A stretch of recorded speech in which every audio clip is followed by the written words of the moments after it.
I was very honored to be here. First of all, I'm honored to be in Fumio Kishida's hometown, and he put together a very, very competent, very effective G7 meeting, so we're very grateful for that.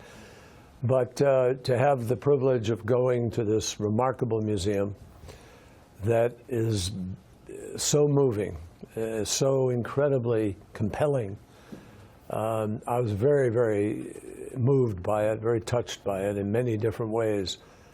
And I think that it's an incredible memorial to remind all of us of the extraordinary danger of nuclear weapons, but also of the importance of avoiding war, the importance of taking every step possible to exhaust all the peaceful remedies, to try to find peace through diplomacy rather than resorting to war.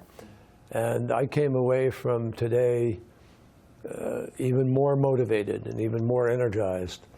So it was it's a stunning museum, which I wish everybody in the world could take enough time to see it and feel it, and it would shape their thinking, I think, about life.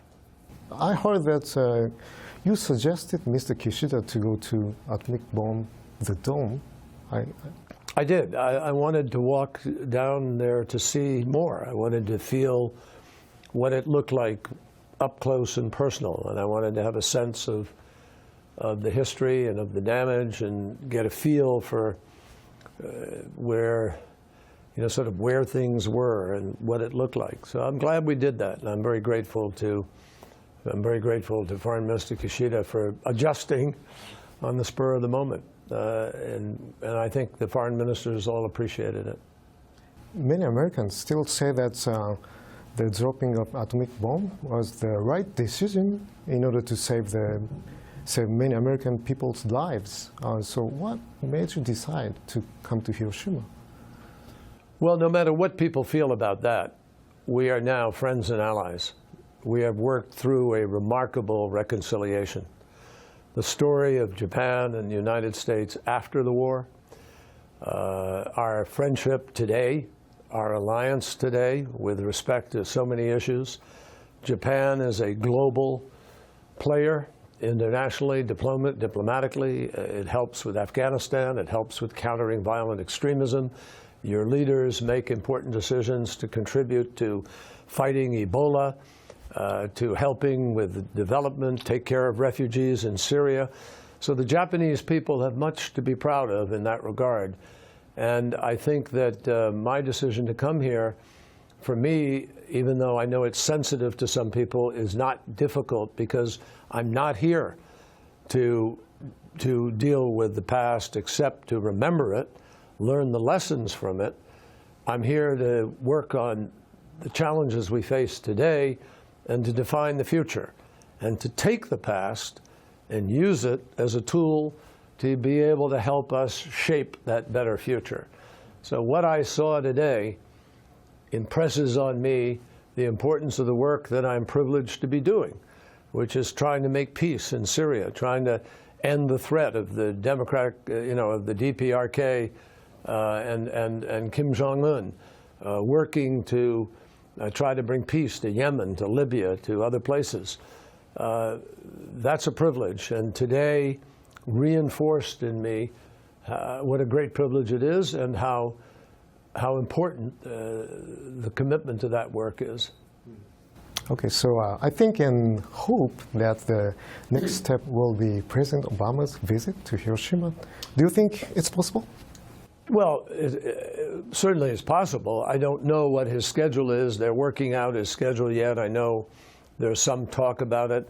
But the White House needs to make that decision based on the pressures that the president faces in terms of his schedule. And at the appropriate time, I know they will let people know whether or not it's possible. So you might want to say that it's up to his schedule? No, it's up to the President of the United States. He makes his schedule, but sometimes the pressures on his schedule, he doesn't have a lot of options. He doesn't have a lot of freedom. Okay, so do you encourage him to come? I would say to the President that this is one of the most impressive and meaningful museums to major events in history that I've seen, and I would want the president to see it sometime. I don't know when he can come, but I would urge him at some point to try to come to Hiroshima and see this. I would urge every leader. I would wish that everybody could see the display, and particularly see the dome with the presentation of the city before the bomb and after the bomb, and watch what happens. It's incredibly gripping. You know, it really stops you and makes you have to think. I found it very emotional, very important. You and Mr. Kishida are talking about the reduction of nuclear weapons, but at the same time, Donald Trump said that Japan and South Korea might need the nuclear weapons. No, no. That's a very, very dangerous, ill-advised point of view. And President Obama has spoken out on it. I've spoken out on it. That is exactly opposite to the work that so many of us have been engaged in. Every president, Republican or Democrat alike, ever since World War II, has worked to stop nuclear weapons. Ronald Reagan, you know, a Republican conservative, worked with Gorbachev to go from 50,000 warheads down to now we are at about 1,500 and trying to move down. So we are working to get rid of nuclear weapons, and anybody who starts talking about adding to nuclear weapons does not deserve to be a major leader in the world today. I think so too. So my next question is, okay, so the Japanese government is very anxious about Chinese provocative action in South China Sea and East China Sea. What is the U.S. commitment to this region?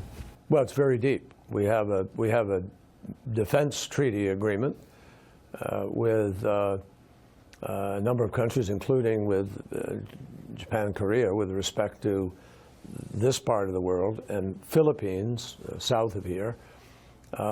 We are deeply committed to the freedom of navigation, to rule of law, and to resolving the crisis of the challenge of the South China Sea in a peaceful way. And we've called on China to join with other countries in saying that they will not engage in any reclamation of islands, that they will not militarize, and that they will not engage in provocative activities, but resolve the questions of jurisdiction through the legal process. That's our policy, and that's what we're pushing for. We don't take sides. We do not take sides on the substantive issue of who owns what. But we do take sides in favor of diplomatic resolution, peaceful resolution, and rule of law. Okay, so did you talk with Mr. Kishida about this issue? Absolutely, yes, we did. We talked about it with the G7. Everybody talked about it. And the entire G7, and we speak to this in our communique today, we call on China to resolve this through rule of law, through diplomacy, and we urge every nation to refrain from unilateral actions that create greater tension.